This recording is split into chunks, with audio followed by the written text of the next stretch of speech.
हाय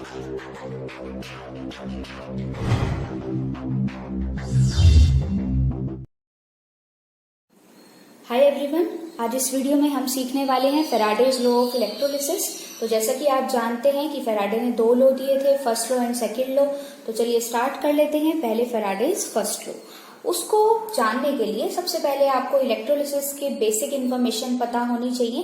देखिए, इलेक्ट्रोलिसिस में आप क्या लेते हैं, एक इलेक्ट्रोलाइट होता है जो आपको डिकम्पोज होता है, आयोन्स देता है, और जो आयोन्स हैं वो न्यूट्रलाइज होने के लिए रिस्पेक्टिव इलेक्ट्रोड्स पे जाते हैं, डिस्चार्ज होते हैं, और तब जाके आपको वहां पे कुछ प्रोडक्ट मिलते हैं, राइट। तो इसे हम इलेक्ट्रोलिसिस बोलते हैं।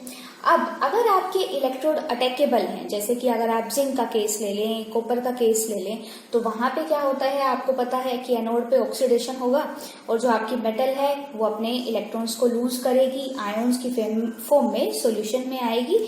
उसके बाद जो आयोन्स हैं वो वापस से न्यूट्रलाइज होने के लिए कैथोड पे जाएंगे, इलेक्ट्रॉन को गेन करेंगे, प्लस में मेटल की फॉर्म में वो कैथोड पे डिपॉजिट होने लग जाते हैं, राइट। तो ये केस है आपका जब आपके इलेक्ट्रोड अटैकेबल हो, जैसा कि आप इलेक्ट्रोप्लेटिंग में भी देखते हैं।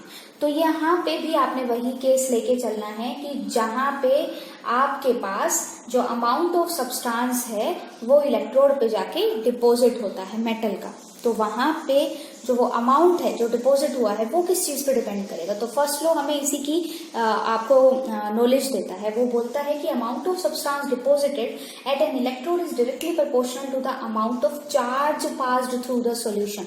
जितना ज्यादा आप चार्ज वहां पे इलेक्ट्रिक चार्ज पास करेंगे अपने सॉल्यूशन में, उतना ज्यादा आपको जो सब्सटेंस डिपॉजिट होता है उसका उतना ही ज्यादा अमाउंट आपको मिलने वाला है।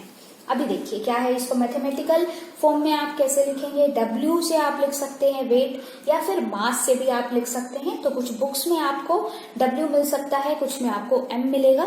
बात वही है कि कितना अमाउंट आपको मिल रहा है। तो वो डायरेक्टली प्रोपोर्शनल है इलेक्ट्रिक चार्ज Q, राइट।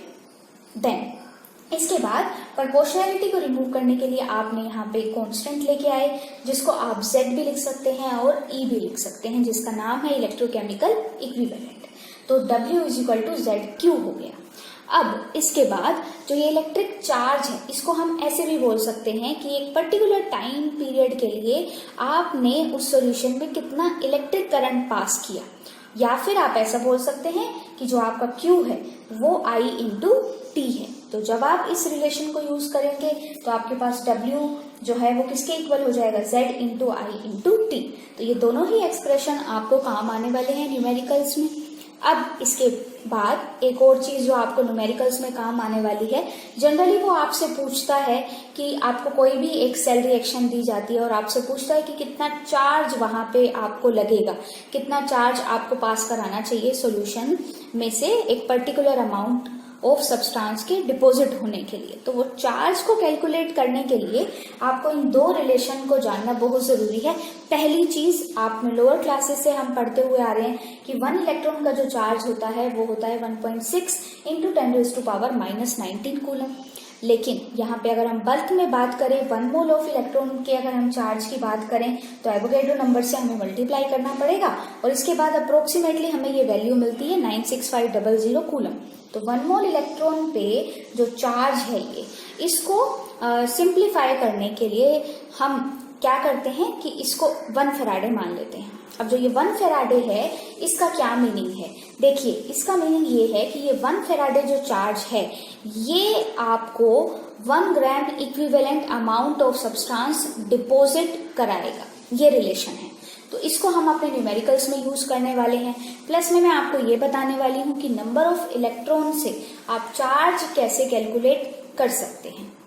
तो चलिए एक क्वेश्चन ले लेते हैं जो आपके Faraday's first law of electrolysis पे बेस्ड है, और ये जो क्वेश्चन है ये CBSE 2000 में पूछा भी गया है। देखिए वो आपसे बोलता है कि calculate the number of coulombs required to deposit 5.4 gram of aluminium when electrode reaction is this.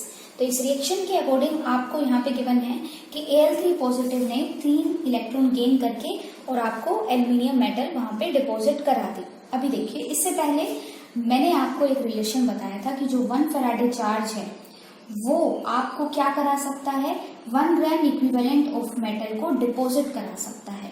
अब 1 ग्राम इक्विवेलेंट का मतलब क्या होता है, कि उस मेटल के इक्विवेलेंट मास के इक्वल जो है आपका अमाउंट डिपॉजिट होने वाला है। अगर हम अपने गिवन केस को लेके चलें तो यहाँ पे मेटल है एल्यूमिनियम, इक्विवेलेंट मास इसका कितना होगा, एटॉमिक मास ऑफ आपका एल्यूमिनियम अपॉन में आपको करना है इसकी वैलेंसी।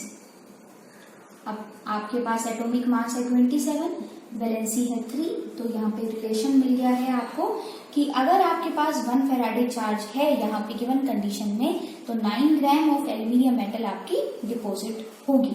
अब इसी रिलेशन को हम यूज करेंगे और अपना जो आपकी गिवन रिक्वायरमेंट है उसको आप पूरा करेंगे। देखिए आपके पास रिलेशन है कि 9 ग्राम आपको अगर मेटल डिपॉजिट करानी है तो चार्ज लगने वाला है 1 फेराडे, 1 ग्राम के लिए 1/9, और अगर आपको 5.4 ग्राम आपको डिपॉजिट कराने हैं तो वो हो जाएगा 1/9 इंटू 5.4, तो यहाँ से आपको मिलने वाला है 0.6 फेराडे। अगर ये बात करते हैं कूलम की तो आपको जस्ट यहाँ पे ये जो रिलेशन है आपको यूज करना है कि 1 faraday is equal to 96500 coulomb, तो यहाँ से आपको जो फाइनल है वो आपको आंसर मिलने वाला है।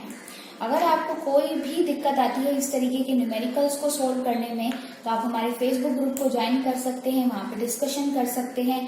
प्लस में अगर आपको अच्छा स्टडी मटेरियल चाहिए केमिस्ट्री से रिलेटेड तो आप हमारे टेलीग्राम चैनल को भी सब्सक्राइब कर सकते हैं। दोनों के लिंक्स आपको डिस्क्रिप्शन में मिलेंगे। इसके बाद हम डिस्कस करने वाले हैं फेराडे के सेकेंड लॉ।